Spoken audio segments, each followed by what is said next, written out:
अस्सलामु अलैकुम वरहमतुल्लाहि वबरकातुहू। दरस हदीस रियादुस सालिहीन में आज हमें छठी हदीस के पास पहुँचे हैं। ये हदीस के रावी जो है अबू इसहाक साद बिन अबी वक्कास रदी अल्लाह ताला अन्हु है। ये अशरा मुबशरा में आते हैं, यानी जन्नत की खुशखबरी पाने वाले 10 सहाबा इकराम में ये भी एक है। और ये खुद इनका एक हिस्सा रिवायत करती हैं।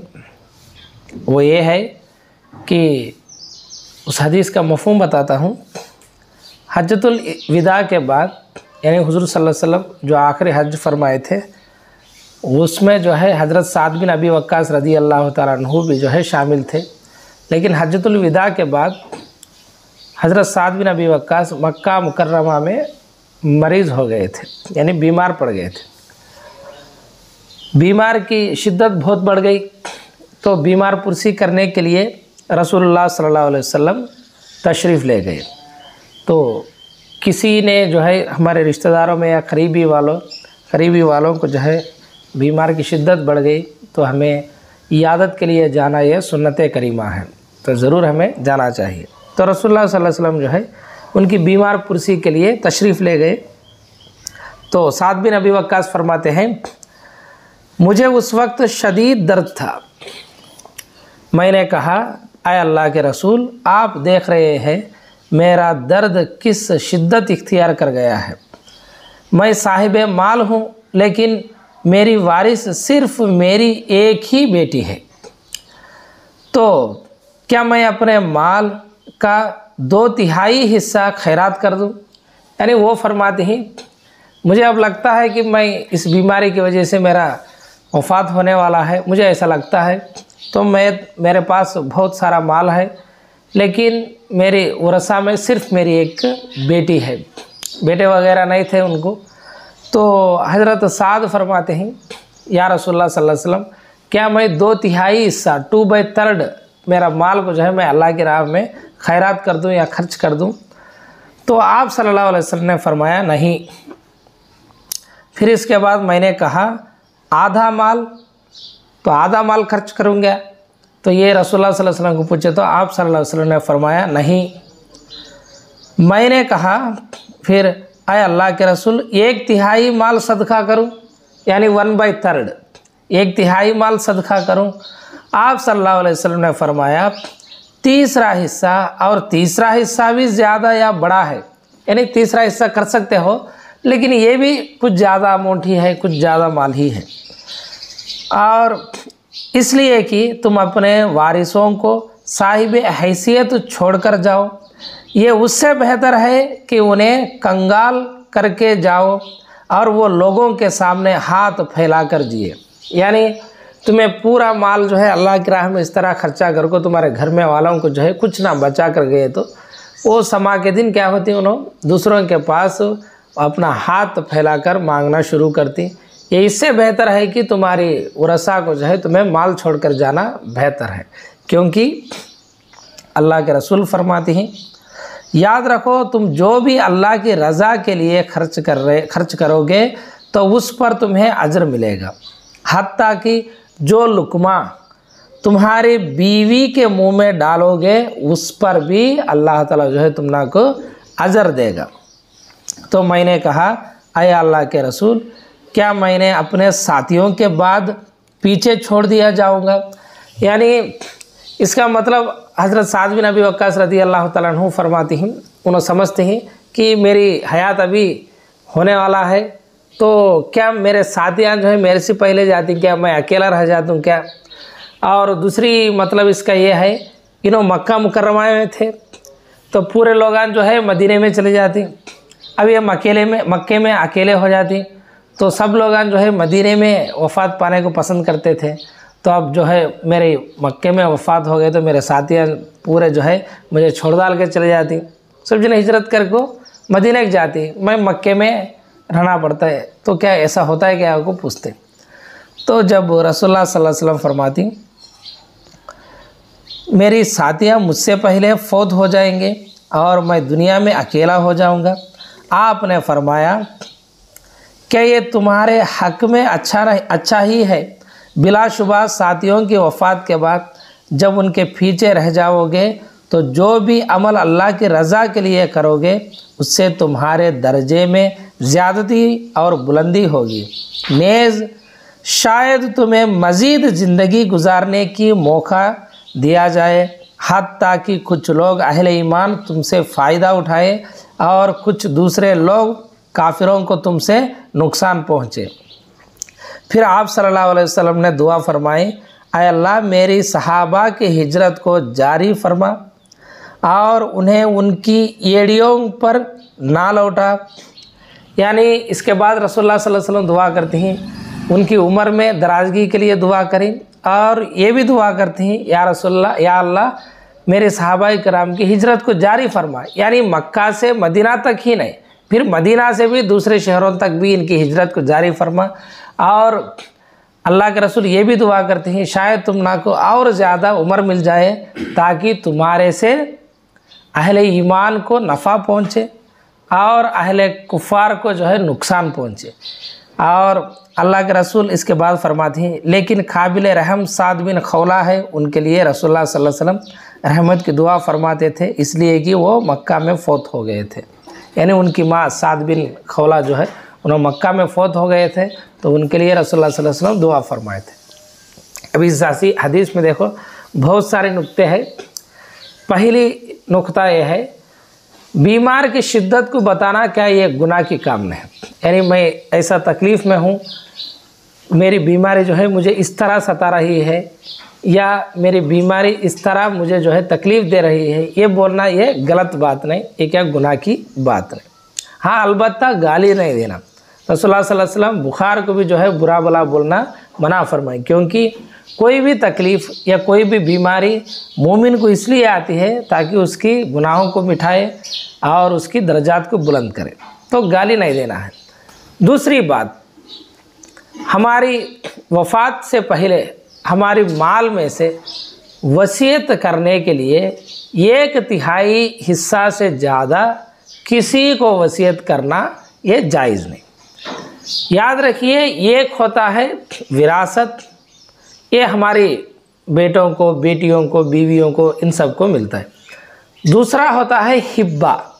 दूसरा हिब्बा, अगर हमें हमारी वफ़ात से पहले किसी को हिब्बा करना है यानी गिफ्ट करना है, तो इसमें हमारे माल में से 1/3 हिस्सा कर सकते, 1/3, इससे ज़्यादा नहीं। अगर इससे ज़्यादा करें तो ये जो है हमारे वरसा की हक़ में हमें कोताही करे जैसा होता है। और कर सकती हैं क्या, ऐसा करना क्या बोले तो करना क्या ज़रूरी नहीं, करे तो अच्छी बात है। अगर आज के दिन के हालात हमें अगर मद्देनज़र रखते हुए ये कह सकते हैं कि आज के दिन मरने से पहले कुछ ना कुछ माल जो है अपनी दीनी मदारिसों को या मस्जिदों को, अगर तुम्हारे पास जगह वगैरह है तो ये मस्जिदों के लिए या मदरसों के लिए वफ़ करना, उनके लिए हिब्बा करना, अल्लाह के राह में खर्च करना, ये बहुत बड़ी अज़र का काम है, क्योंकि आज के दिन इसकी बहुत ज़्यादा ज़रूरत है। बहुत सारे दीनी मदारिसों की ज़रूरत है, करियों में भी ज़रूरत है, शहरों में भी ज़रूरत है, और यहाँ पे हुकूमत से हम ना को जो है इसकी कोई ताउन नहीं मिलती, कोई मदद नहीं मिलती, हमें खुद खर्चा कर लेना है। और हमारी ये हालत है आज के दिन, हमारे माशरे में, हमारे मुसलमानों में अमीर लोग बहुत कम है, गरीब लोग बहुत ज़्यादा है।